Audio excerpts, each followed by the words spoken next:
final preps. Not going to talk real loud. We slipped over the hill here on the house farm to inspect the bedding area improvement that we did here, the doe bedding improvement that we brought to you the end of the spring, late winter, early spring.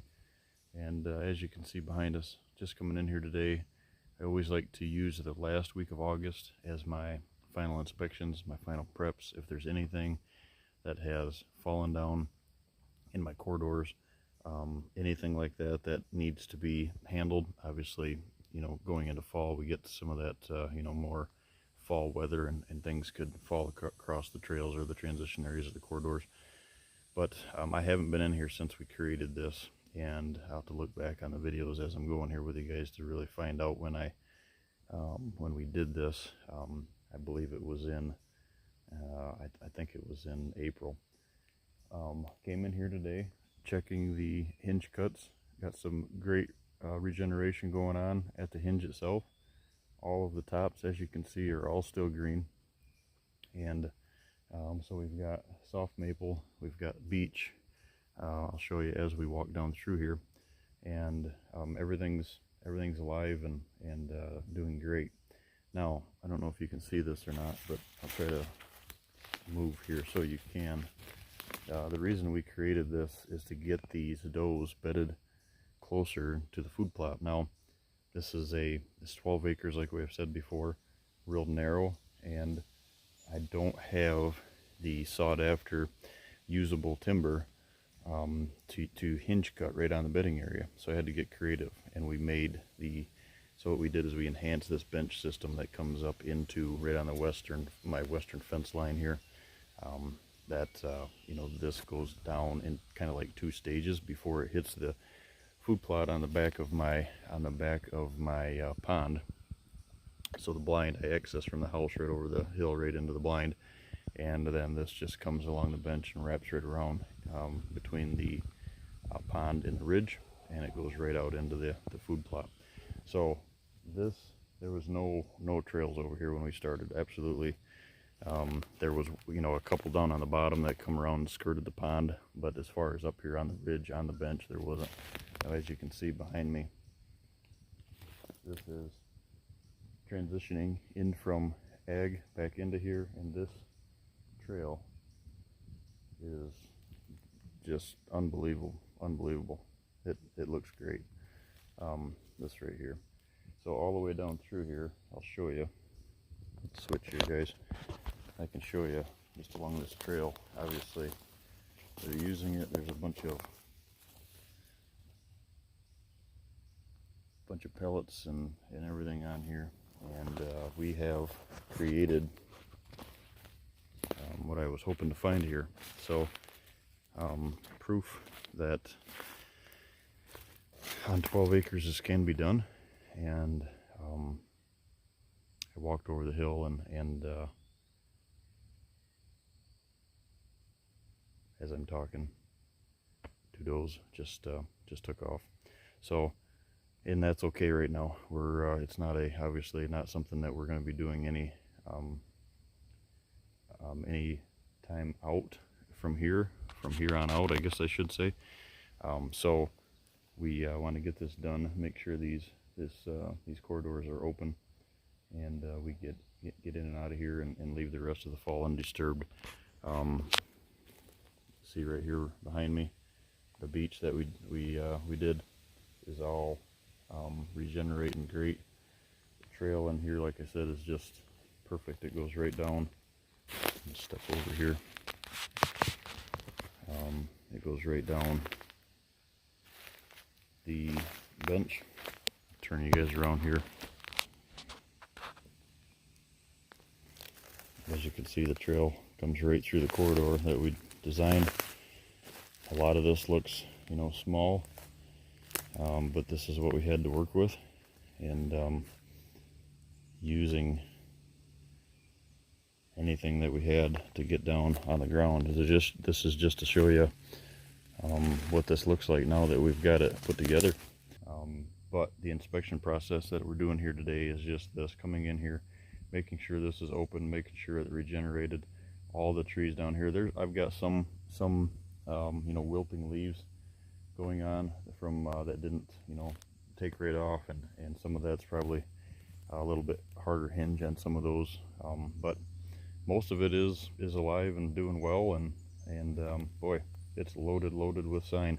So I'm gonna slip down through here, kind of show you guys what this looks like now versus what it looked like before. And this is it's gonna be a pretty strong piece of the puzzle for this fall, for the new owners, and if we are still here, obviously for us as well, early season here. So we just transferred down through the bedding area, doe bedding area. All of the corridor is open.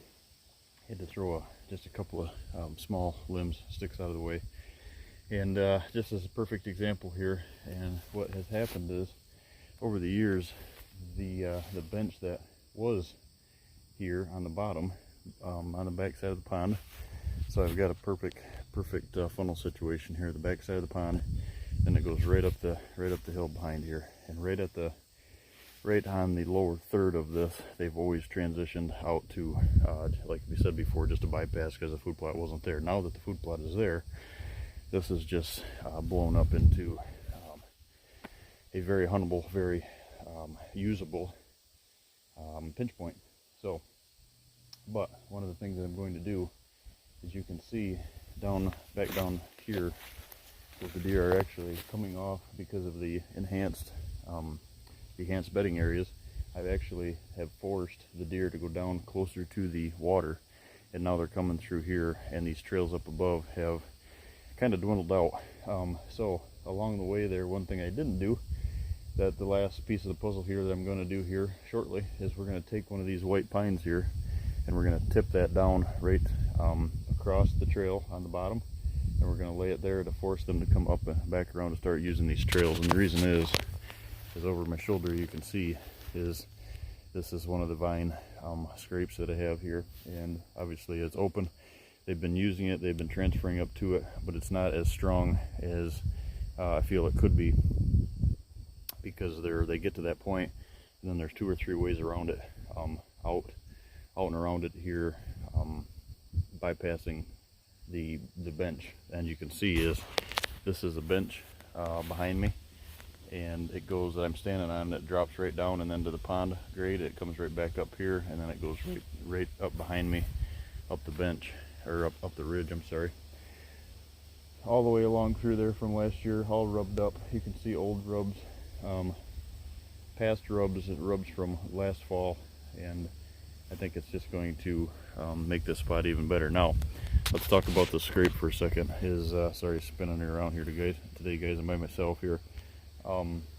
This is not a typical setup that I use for the vine scrapes, or the mock scrapes, the licking branches. I use a lot of, like I said, a lot of that cottonwood whips. But here, I was actually out on a project and found some vines, so I brought them. This is one that's been here last year. I should have just took a video of it. I was coming down through here and looked, and that vine is was laying in the scrape. So obviously I reattached it. I don't know how long that's been down, but that's probably part of the reason that you know, the trails aren't as strong to this spot. So as you can see in the last couple of videos, last couple of days, on some of my inspections here, and card poles, is the bears love to, in my area anyway, love to grab onto these licking branches and do a little dance with them. And this one here, the end of it just ripped out. So I have this one, I had it suspended with wire, not the rope, so maybe the rope would have gave a little bit more. But anyway, make a long story short, the scrape is in the pine, and the reason I don't do a lot of those hanging in the pines is because of the snow load, especially on a white pine when the snow up here. Now if you're down south, you probably won't have this issue, but when we get ice and snow, them limbs bend down real easy, break if they get real strong with a snow load. If not, it pushes them down. And this one here, I felt like it was, because it's so close to the tree, that they won't bend down, you know, versus having them way out on the end and sagging down on you. So as you can see, the trail comes right through here. This is the bench, so this is where I want it. So kind of like picking a tree stand, you got to be in the right spot, maybe not the right tree sometimes. And so we're using this this spot here, and after I hung that up, I just stayed out of the scrape, made sure I did not touch the bottom of it, of the licking branch, hung that back up. We're going to promote the push some more of these trails up by knocking these white pines down, and I think you'll see this is one of those spots. I'll show you here. Right up on the bank behind me is the is where the Octagon Blind is going, but it's perfect. I can side access it, come right in. Actually, the house is just over the hill up there, and I can come in over the top and get right into the blind. They never know we are here. We're off the food plot far enough. We're away from the bedding area. It's just a perfect pinch point. But it's one of those spots where you have to be, you have to take what you have, kind of, and use it, and promote it as best as it can. I'm pretty happy with this 12 acres. How it's finally, after years of putting a lot of client properties together, and finally taking the time to put this my own property together here at the house, and really working on some things and seeing what works, and some new trial and error, if you will. This is one of them here, guys. Like I said, be cautious when you hang these from pine because of that, if you're in a snow belt area.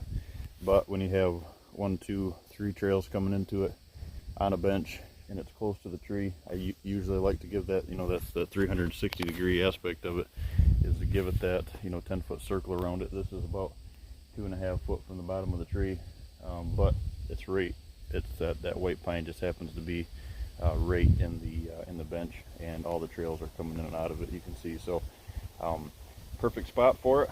So yeah, we're gonna put this together. I'm gonna bring you some footage of putting them pines down in that bottom trail, push them back up here to get them back using this again. And perfect example of last minute preparations, the last push preparations at the end of August. Walked up here, and that was my fault. I should have took a video of it real quick, but I kind of panicked, and yes, that was laying in the scrape. So perfect example of why you do these last minute preparations. Yes, I bumped the does out of the bedding area today, but they've got over a month to recover, and truth be known, they'll be back in there tonight. So we got rain coming the next couple of days. They won't even know that I'm in here. Now the stage is set, and we get the blind put up here on the hill, and we are in business. So hopefully, like I said, the new owner here stays in touch with us, and we get some footage of what's working here. And if we happen to be here ourselves, maybe the youth hunt this year will shine through for the boys, and we'll bring you some antler footage here shortly. Thanks, guys.